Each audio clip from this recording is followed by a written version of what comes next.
Every inch covered.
Good morning.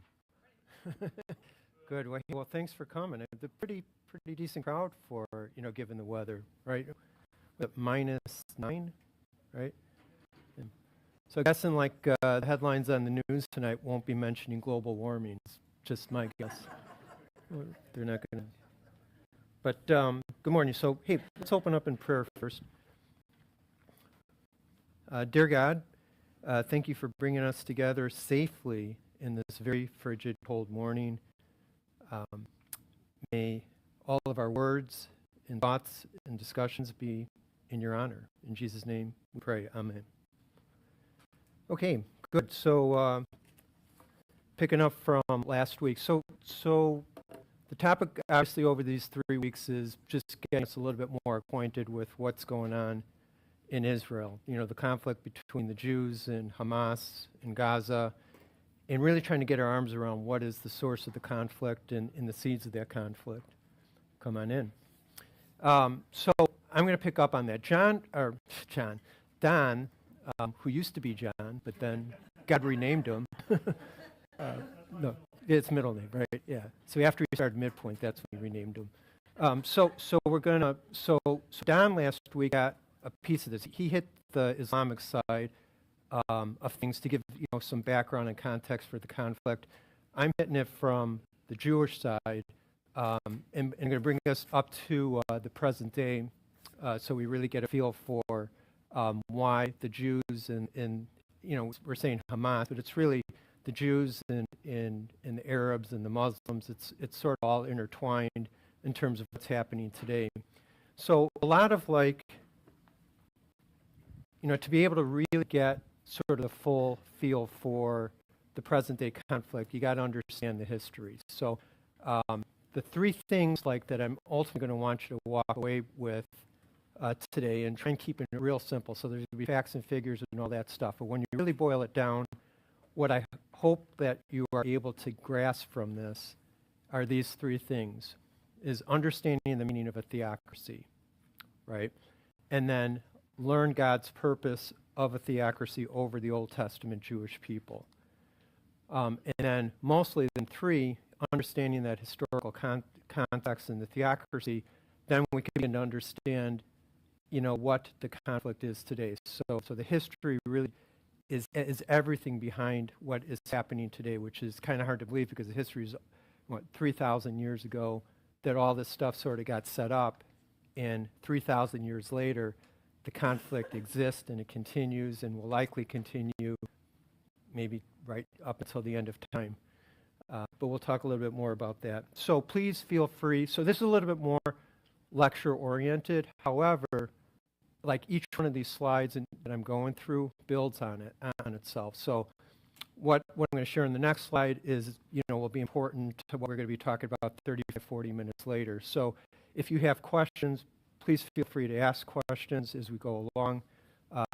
Try and keep it on today's topic as much as possible, because it's easy to kind of hit some tangents on this.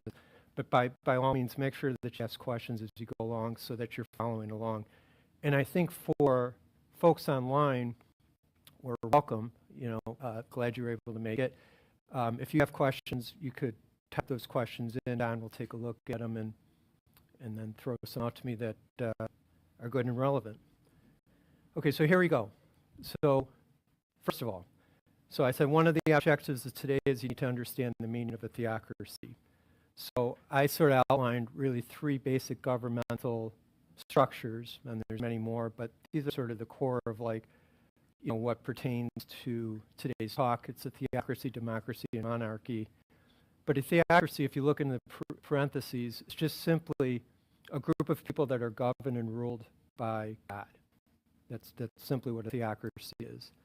Whereas a democracy is a group of people that are governed and ruled by representatives of the people, right? People have the freedom to vote and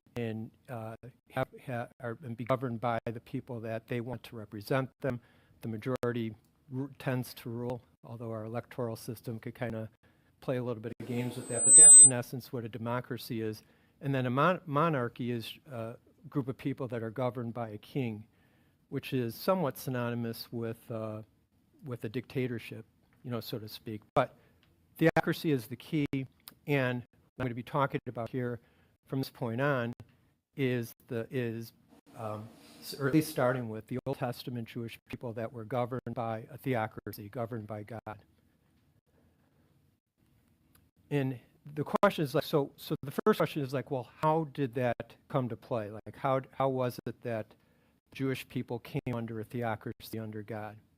Really important question, underlines not only today's conflicts, but everything that we believe in our foundation of our thoughts and our religion is all based on the fact that the Jewish people were governed under a theocracy. And it all goes back to some points that Don made last week. He went over this in Genesis 15 through 17, that the history of the Jewish theocracy really starts right here. And it starts with Abraham, right? So God had called Abraham, and Abraham, immediately showed how faithful he is in all aspects. Like, God called him, he paid attention. God told him this was going to happen, Abraham believed it.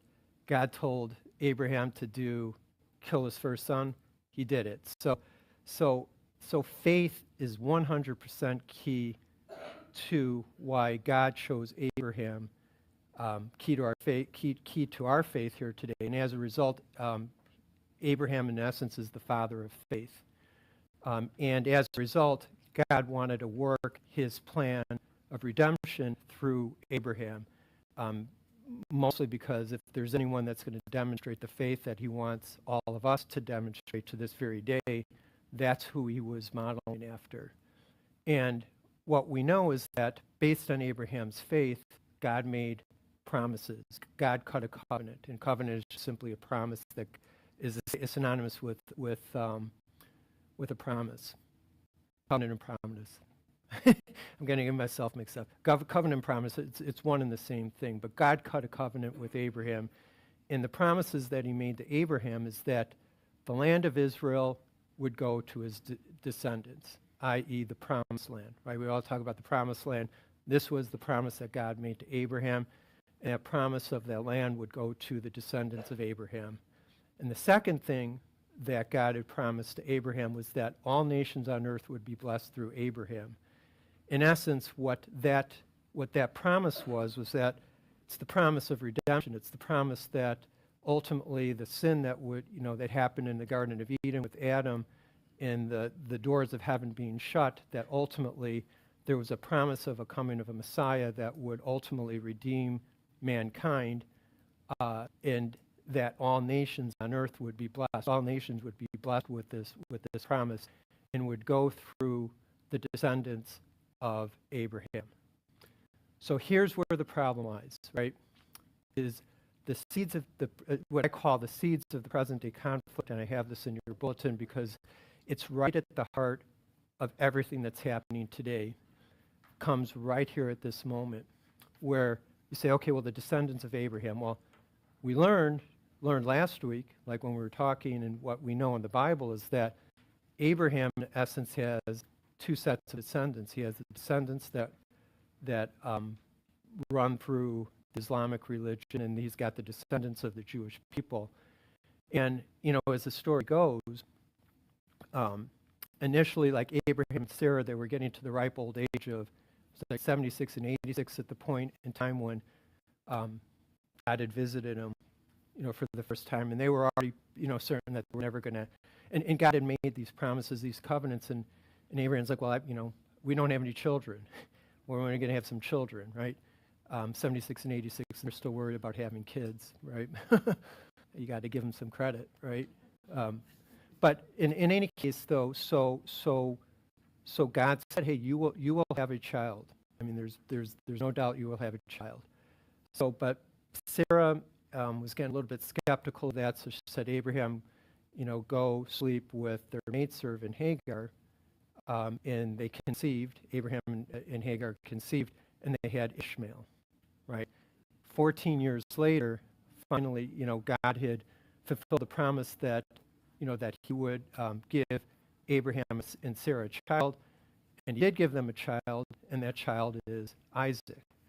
right? So the line of Abraham and Isaac is the line of the Jewish people. You have Abraham, Isaac, Isaac has Jacob, Jacob has the 12 tribes of Israel, and i.e. that's the Jewish line.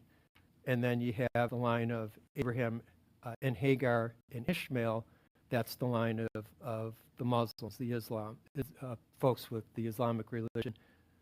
One last thought, and then I'll get to you right here in just one second. So just to finish my thought, so as the story goes, like when you say descendants, which descendants, God said, hey, my covenant, my promise, the promise of the land, the promise that all nations on earth will be blessed through you, Abraham.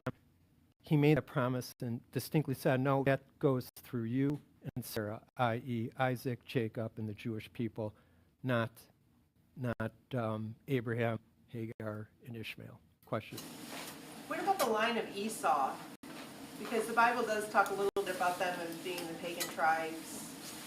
Are they modern day? Do we lump them in with the Muslims and the group from Ishmael, or are they not exist anymore, or do we don't care? No. I mean, so the line. So I mean, just to be a little. So just sort of bottom line. I mean, the one thing that I want you to first take away from this is that, you know, like I said, the seeds of the present day conflict. This promise, the promise of the land, the promise of Israel, it goes to the Jews, not folks or followers of the Islamic religion. That's like the one real key important thing that first of all I want you to take away from this, i.e. that conflict or that separation, the God calling that to this very day is creating the conflicts that exist, you know, right in the here and now. As far as the line of the Jewish people, just the line of the Jewish people is Abraham, Isaac, Jacob. Jacob has 12 tribes. And then the promise continued to go through one of the tribes of Israel, which is Judah, and right so on down the line. You know, Judah, you know, down to David, and all the way through. I don't know if that addresses your question, but it's in the line of the Jewish people, right? You want to go ahead? But Esau, you know, they're brothers, of course, and the older serves the younger. And Jacob stole the birthright of Esau, right? That whole thing. And there's a crossover. So, Michelle, you've got the Semitic people and the Semitic languages in there, and there's a crossover between Islam and Judaism, as well as you know, the offspring of Jacob and Esau. They're all Semitic people, and then they fall within that area of that whole Fertile Crescent, which is the whole area of modern-day Iraq, Saudi Arabia, Jordan, all that. So they're all crossed over under the Semitic lands, or Semitic peoples within there. So how Esau's lineage directly connects, no, it's not going to be connected the way the offspring.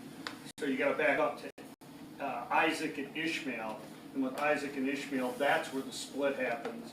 So then under Isaac is Jacob and Esau and everything that takes place there. So there, to answer your question, there is a crossover from the standpoint of them being Semitic peoples. Yeah, it's sort of a trick question. It's a good trick question. It is. But just to sort of just think about it even more simplistically, it's the line of the Jewish people, the chosen people, Abraham, Isaac, Jacob, not Esau. Jacob, 12 sons. I mean, that's the line of the Jewish people.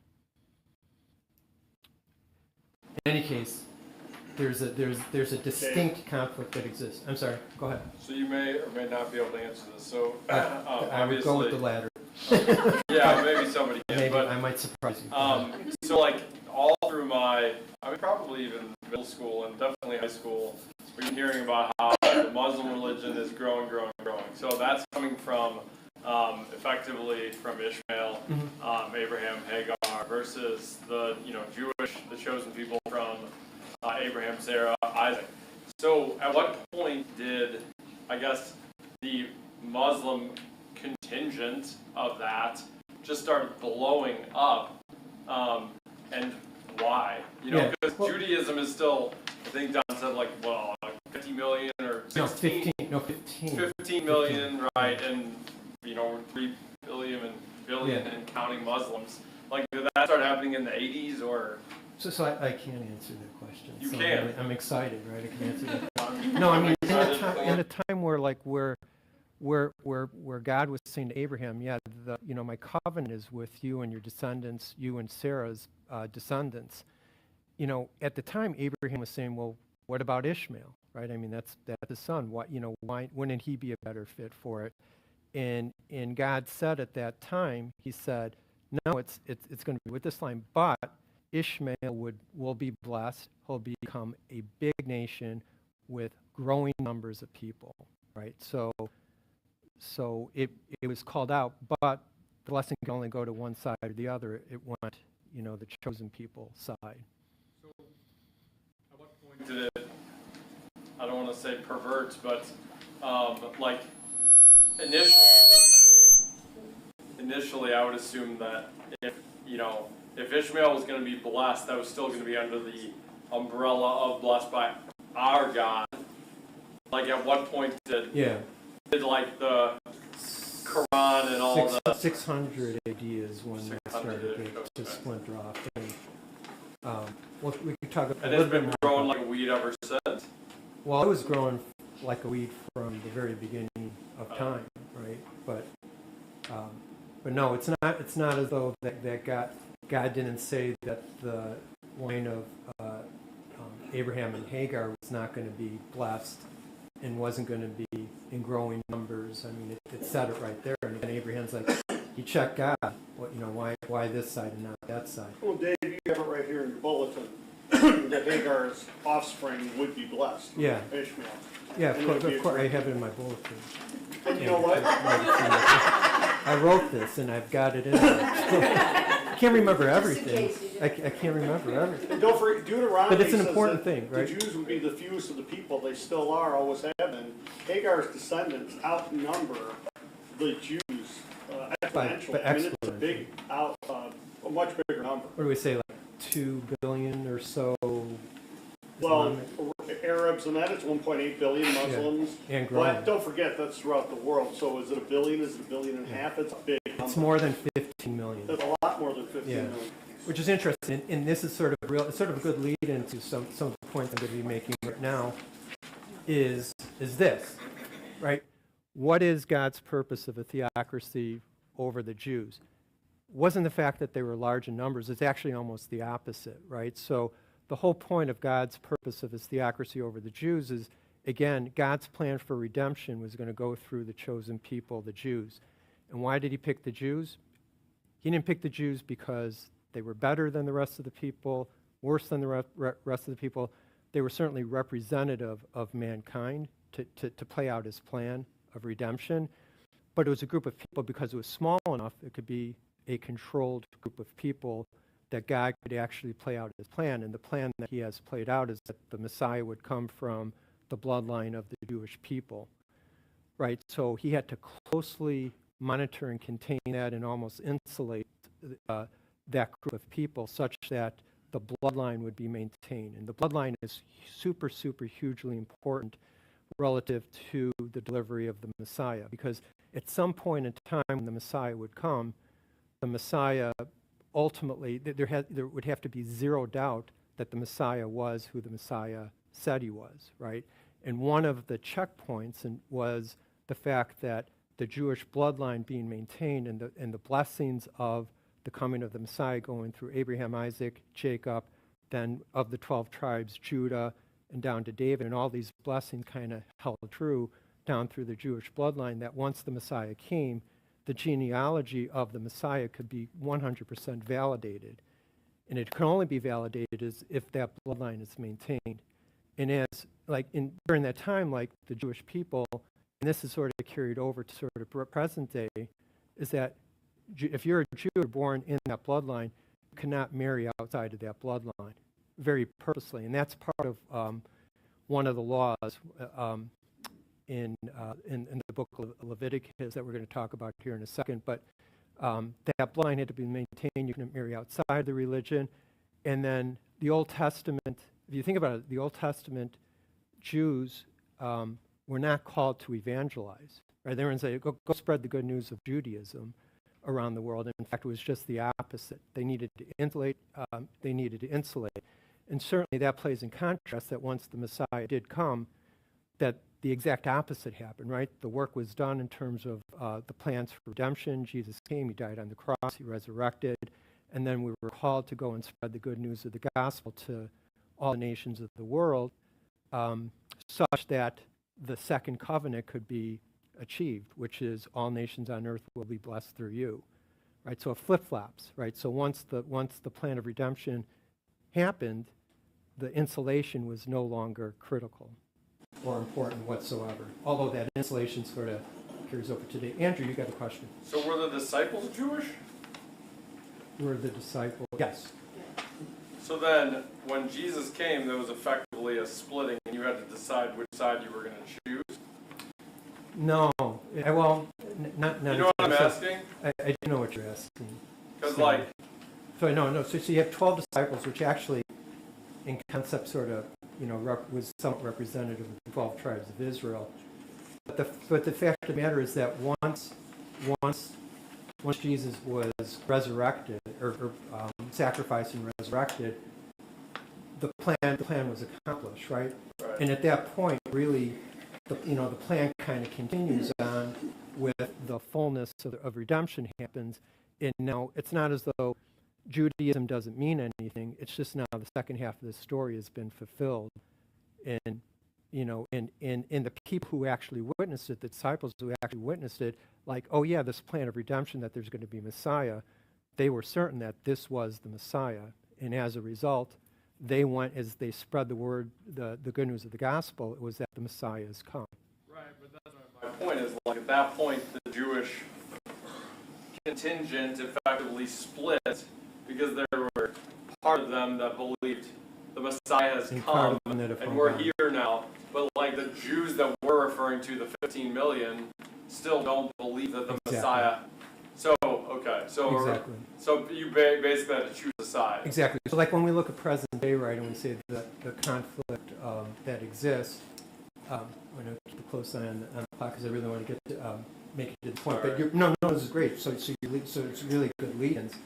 Because the conflict of today is that the Jewish people, the 15 million Jewish people have not accepted that Jesus Christ is the Messiah. Right. And as a result, this promised land, which is so precious to them, particularly Jerusalem, which we're going to talk about in some detail here in a few minutes, and the temple, which we're going to talk about here in a second, is critically important to their theocracy, right? So they're still hanging on. They still don't believe, and the Jewish people as a whole still do not believe that the Messiah has come.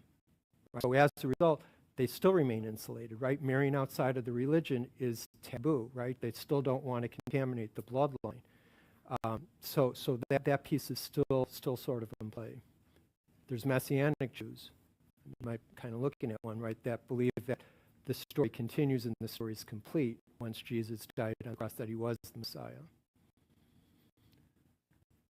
I'm glad this finger didn't keep you from coming. You're asking some good questions. So that's very courageous. I appreciate it. Any other questions real quickly? Or? Good. Okay, so now what does it mean to be a theocracy of the Jews? What was it that God was expecting of the chosen people under his theocracy? And just boiling it down to just a couple of points is that one is just simply to worship and live under his rulership, and two, to follow God's laws and commandments, right? So theocracy. So think about it still like, I mean, this is a governmental structure, and the structure is led by God, and like any other government, there's laws and relative to the people that have to follow under that rulership. And God instituted what, 613 laws. The first 10 of those laws are the 10 Commandments. And then the other 603 are just a whole slew of other laws in terms of how the Jewish people would live. And the Jewish people, to live under that theocracy, had to follow those laws to a T. Okay, and then that leads to this, the tabernacle. So back when we were doing, when we first started, when we went back to Mid-Pointe during COVID, I did like a 60-minute talk on this. I'm going to spend about 5 minutes on this tops. But it's really important in terms of the setup as we continue to sort of bring ourselves to the present. And that's the tabernacle or life under a theocracy. So again, so the Jewish people, like, were commanded to follow the 613 laws. And when the Jews exited from Egypt, from slavery, God had called Moses to Mount Sinai, and that's where he created the 10 Commandments and the other 603 laws. And then during the time of Exodus, as they were heading to the Promised Land, they wandered the desert for 40 years. And as they were wandering in the desert for 40 years, they wanted a place for their leader to reside, i.e., that's the tabernacle. So God's dwelling place was in the tabernacle, particularly in this piece, the Holy of Holies. I'll go over that in a little bit in a second. So that was one real purpose of the tabernacle. It was a place where God could dwell, the leader of the Jewish people could dwell. And then secondly, it was a place where God had a way to judge the Jewish people relative to those 613 laws.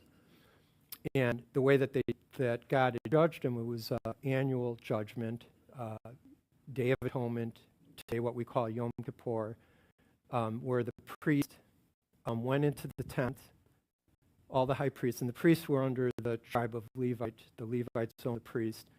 They went into the holy place and prepared for a sacrifice of a goat.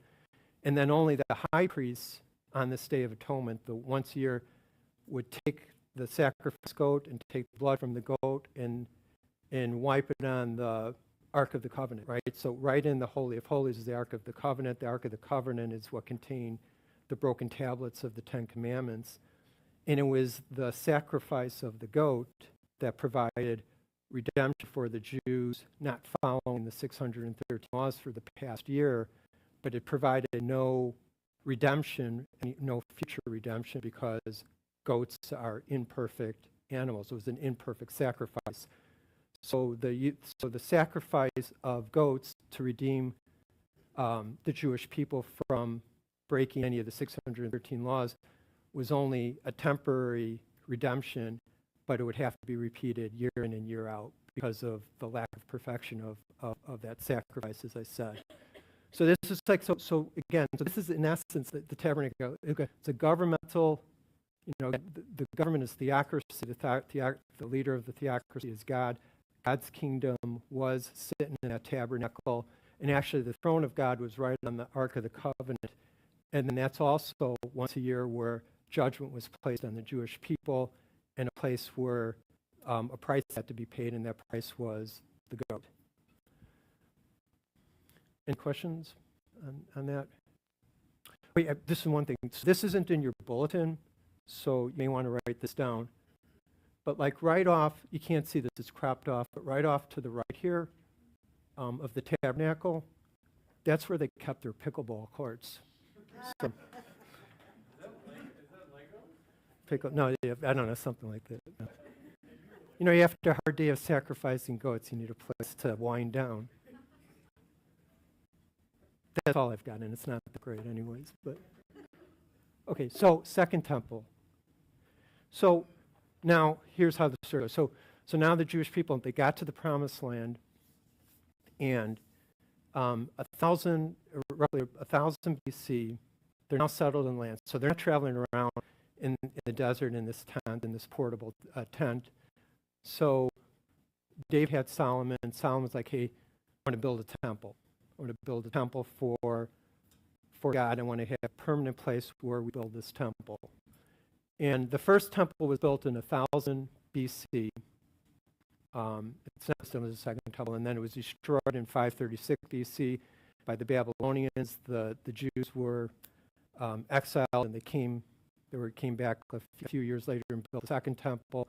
It was subpar in 20 BC. Herod enhanced the temple, and this is the temple. This is the second temple that exists. Now, the most important thing about the temples is that where was it built?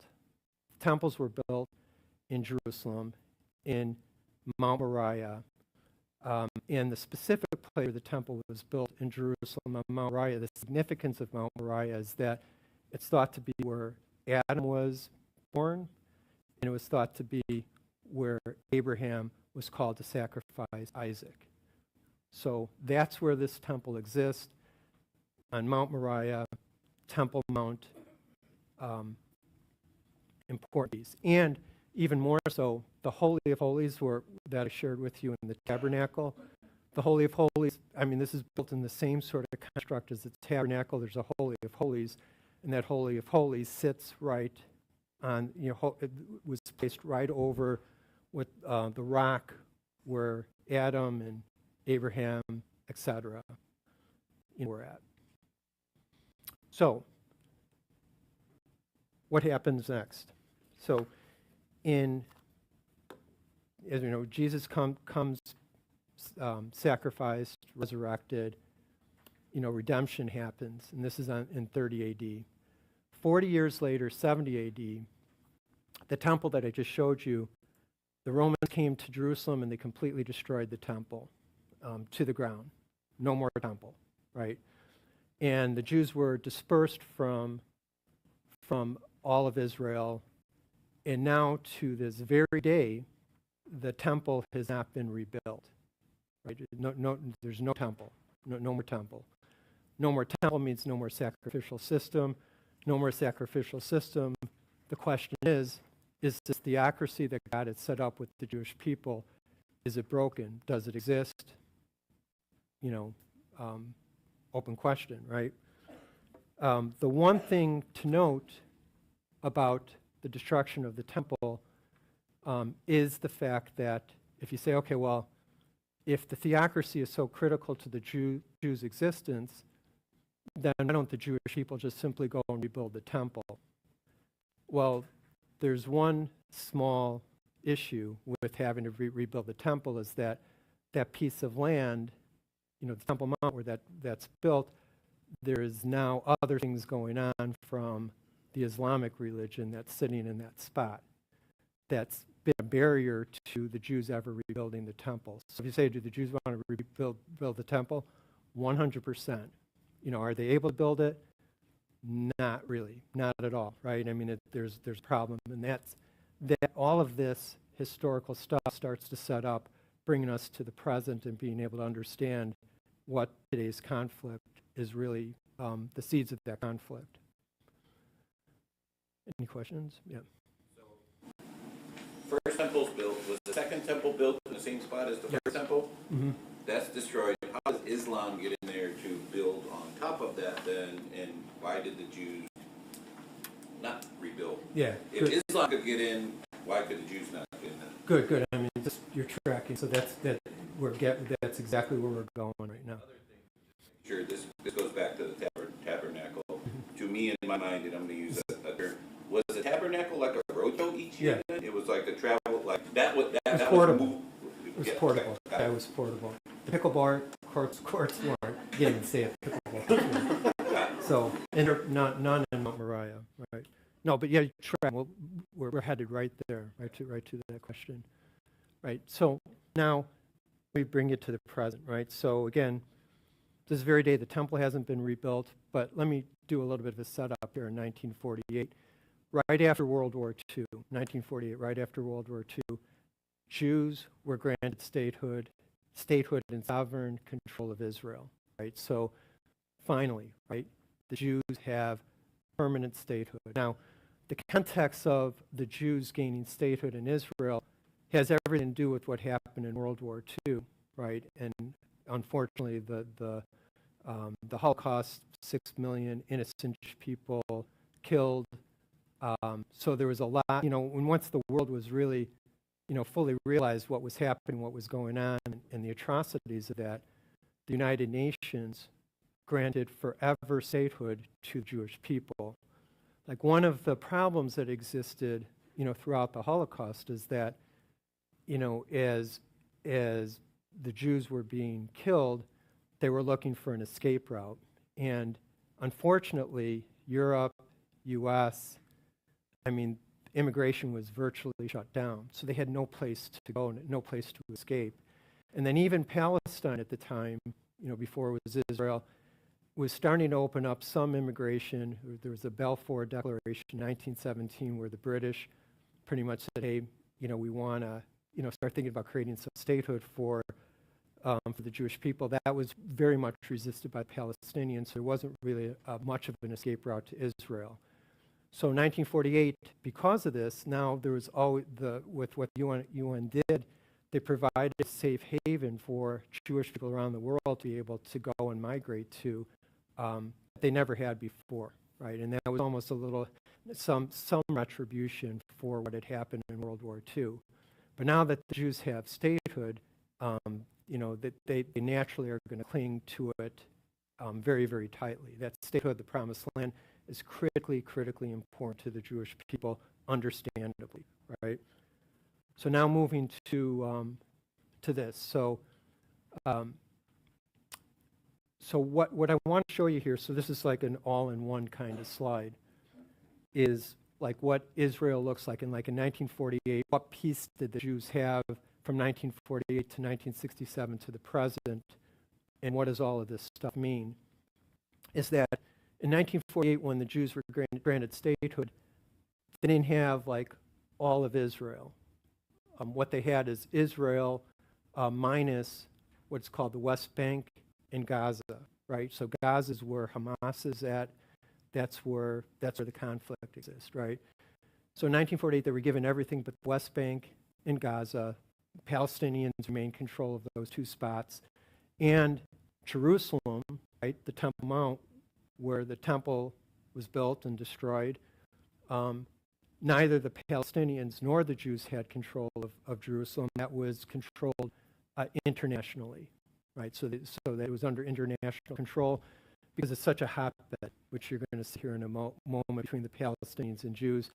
And there would no way to be able to grant the Jews any statehood if, in fact, Jerusalem wasn't sort of neutralized from this separation. Then in 1967, there was the Six-Day War, and the Six-Day War, in essence, was Jordan and Egypt were about to attack Israel, and I think relative to some intelligence and whatnot, the Jews saw that coming, so they jumped in, and they destroyed like all of the weaponry, planes, whatnot. They somewhat crippled Jordan and Egypt before they had a chance to attack. And then in winning that Six-Day War, the Jews then took over the West Bank and Gaza. So no longer was it under Palestinian control. The Jews had it all. Still, Jerusalem was under international control. So dumb question, but what is a Palestinian? Like, do they have a passport?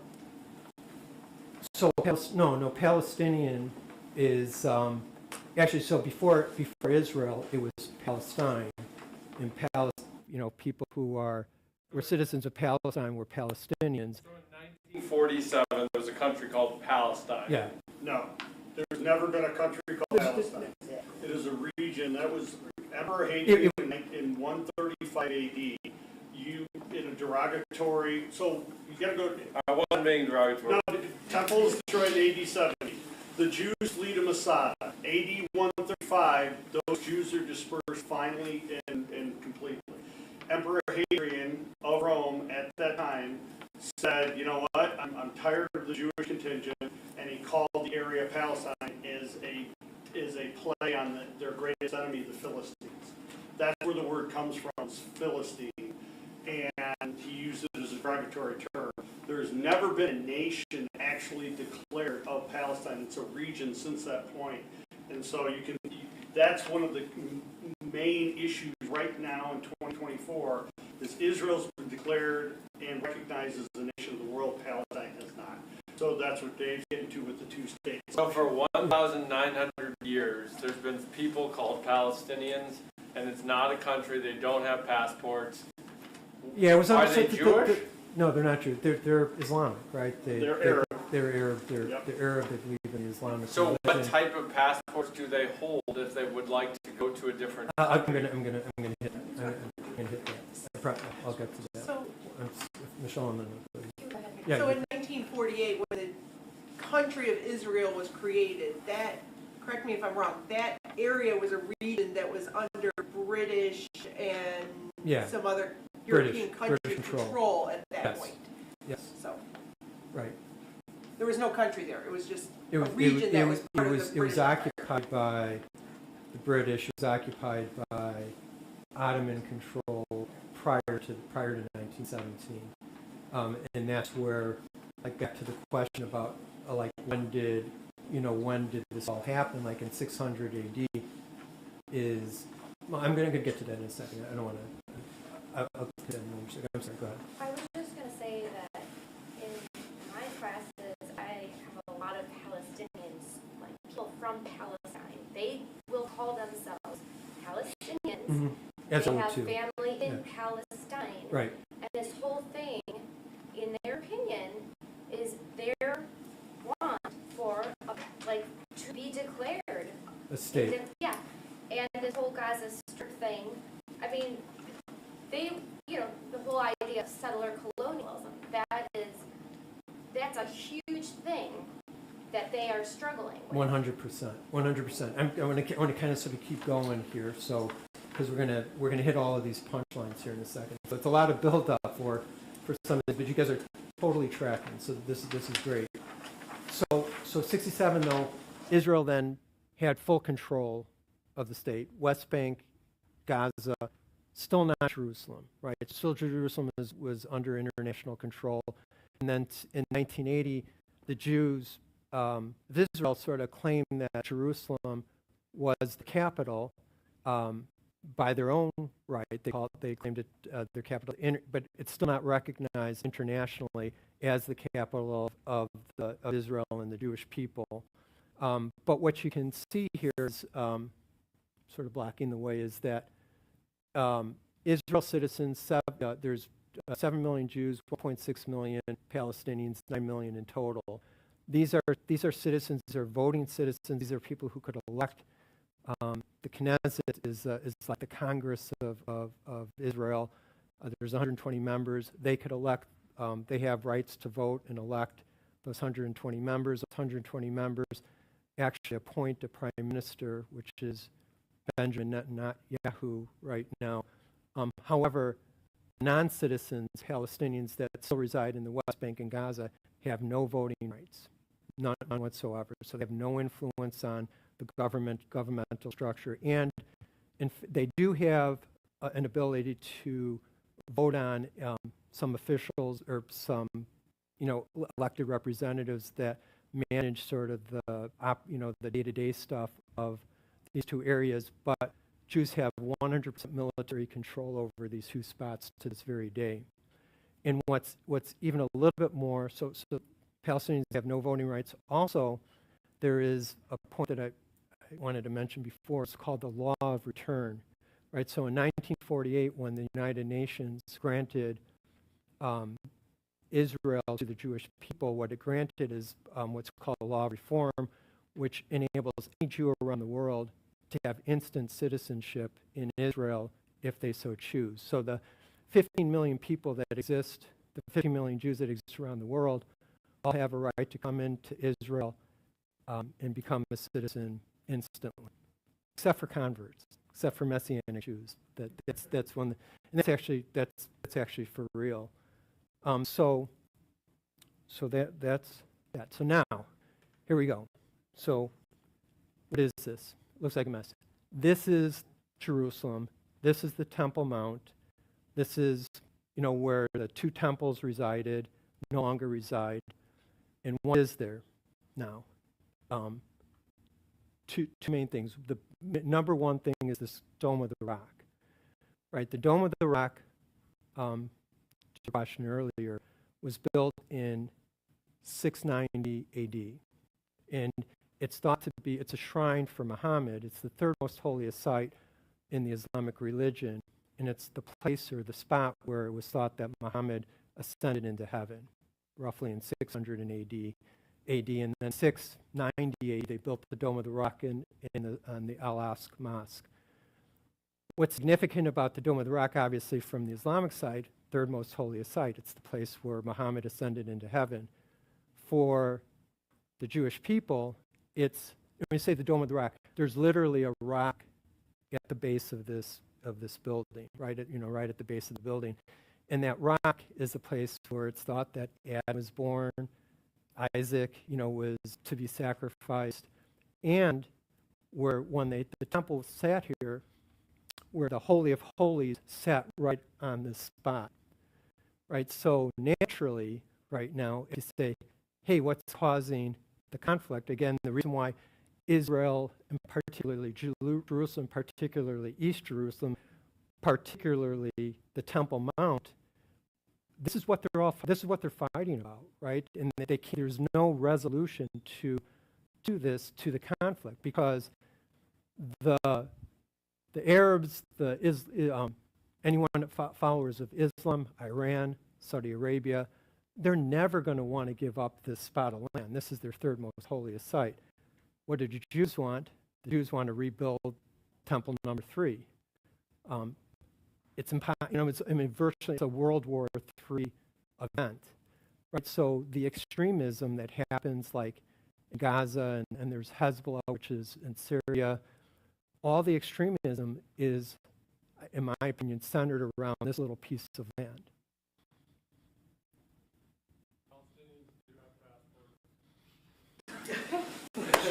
Wait.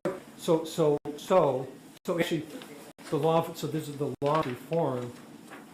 The Palestinians, the non-citizens, cannot be granted citizenship. I didn't say anything about passports. I have no idea about the passport thing, but they can't be granted citizenship in Israel, whereas any Jew around the world could come to Israel and claim citizenship. It says they declined Israel's offer of citizenship after the 1948, yeah. 67 Six-Day War. No, actually after 1948. But I want to keep going. Hang on to the passport question.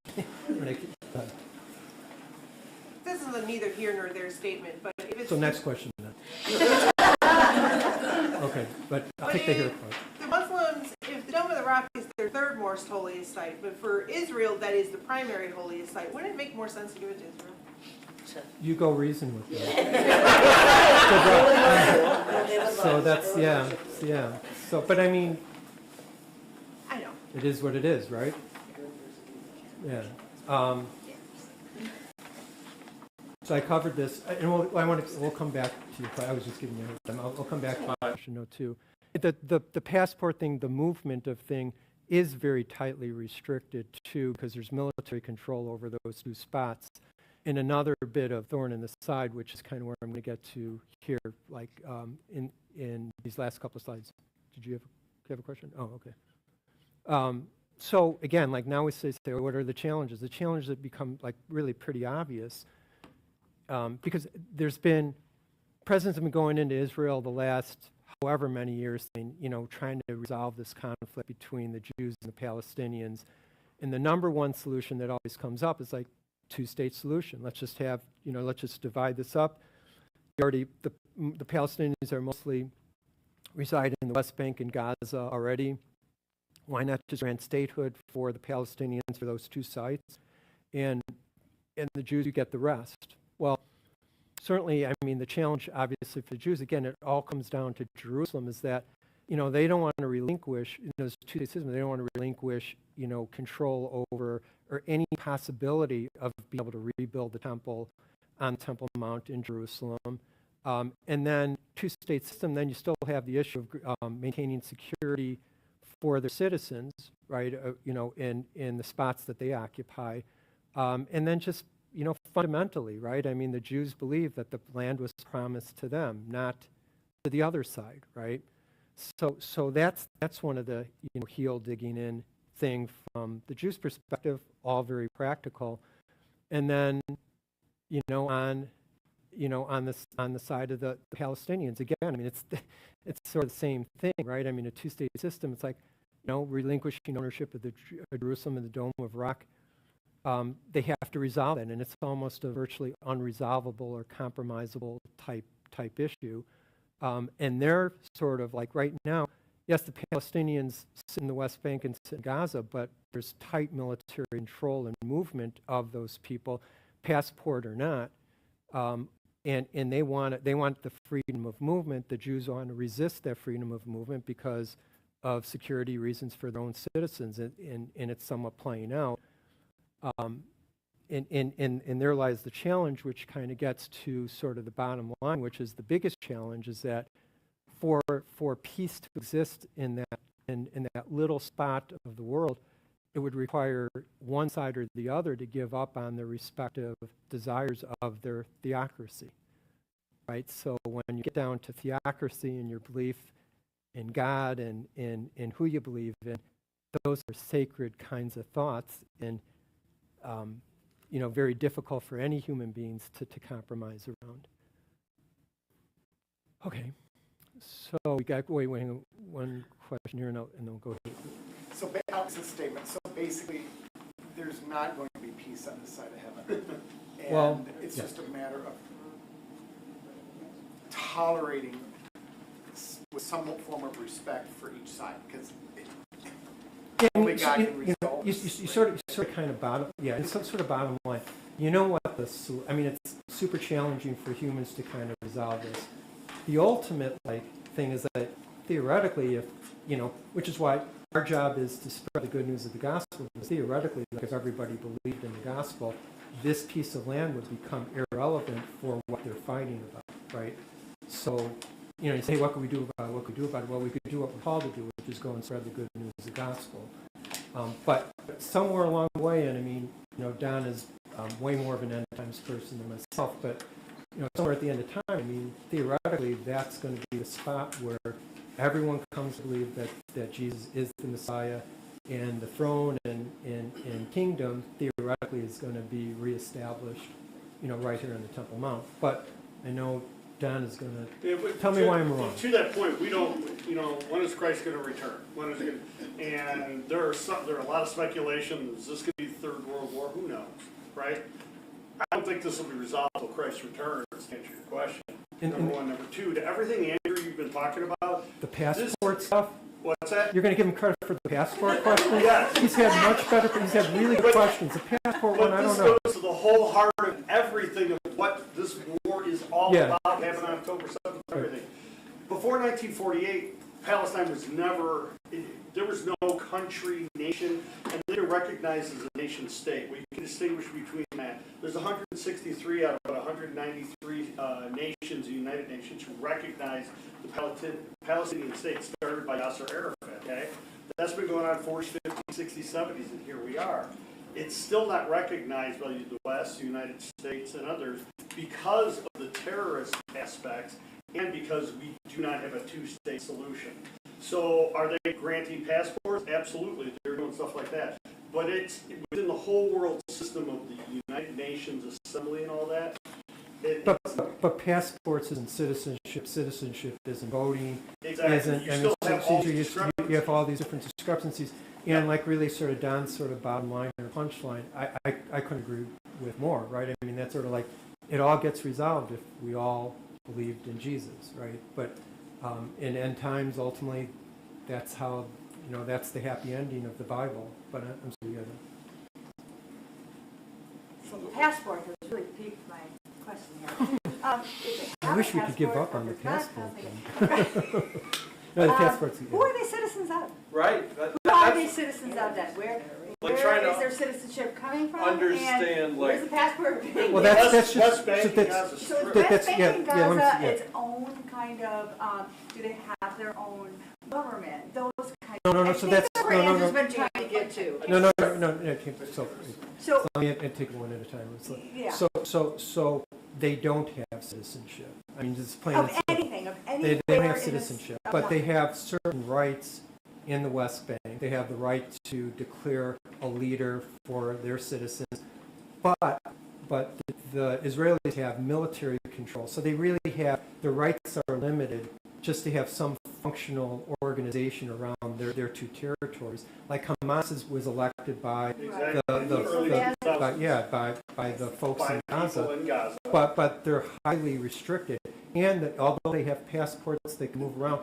The key is that they don't have citizenship. The fact that they don't have citizenship, and the risk of losing the most sacred site, the Temple Mount, they're fighting like tooth and nail to be able to get both of those things, right or wrong, good or bad. I mean, they're just very objective.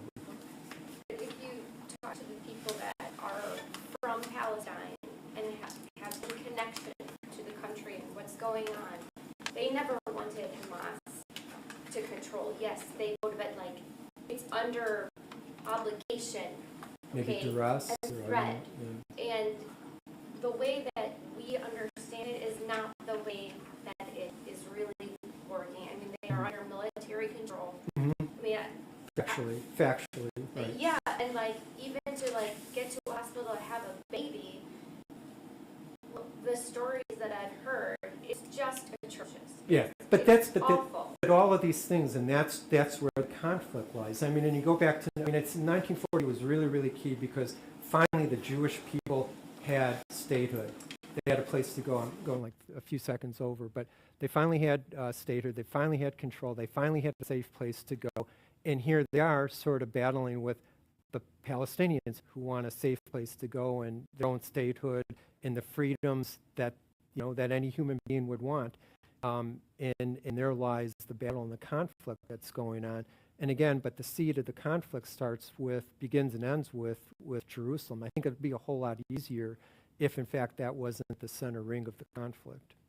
But this is a great question. I mean, we could go on for another couple hours, but since it's cold out, where else are we going to go? So I still have the headache, and I hear what Nicole is saying, because I've worked in countries where that's been an issue before too, is even if you granted citizenship to the East Bank, the problem is they're under terrorist control right now. They're under, they don't have, it's not a government in the way we think government. They're being controlled basically by a militant group. Well, in the problem is that, I mean, again, when I went into the challenges of the Jewish people and the two-state solution, by the fact of like what you just shared is a concern. Like, how do they still maintain safety and control over their piece of land with two states if, in fact, you know, you need it has to come from rational, objective, collective, you know, collectively rational, objective people who really are vying for two states for peace, right? And that's just a tough thing. So. I'll go back to my question and following. Temple 1 built, Temple 2 built, all on the same site. How the heck did they get in 690 AD to build the Dome of the Rock? Well, I mean, And the Jews did not, because basically what I'm hearing is they got in to build their temple, but even as you were laying it down, right? Adam, Isaac, and then all of a sudden we changed at that point and we go. Carl, did you watch last week's? I did not, no. What, I addressed all of that. Fantastic. Yeah, no. As Islam spread, yeah, it's, they took over They Jerusalem. took over Started Jerusalem. Mecca, Medina, and went to Jerusalem. Got it. So watch. that absolutely, 6th, 7th, 8th centuries Yeah. is when all that happened. yeah, and that's and for 1,400 years it was really under Islamic control, and the Jews really had no right. I mean, it wasn't really until 1948 that the Jews really had a place to go that they could call their own. After 2,000 years, right? So that was the UN and the US making those statements. Well, it was the right? UN. Yep. It was the UN, doing it, but it's recognized internationally. We got to close. Yeah, we do have to close. Unfortunately, it's great. I mean, it's a great conversation. So, thanks. So, I'll pray. Okay. Dear Lord, thank you for bringing us here together. Great thoughts, great conversation. Hopefully, we all are walking away with a better understanding of conflicts that exist and the hope that exists through you, and ultimately these conflicts at some point in time being resolved. Keep everybody safe, and thank you for this day and this moment. In Jesus' name we pray. Amen.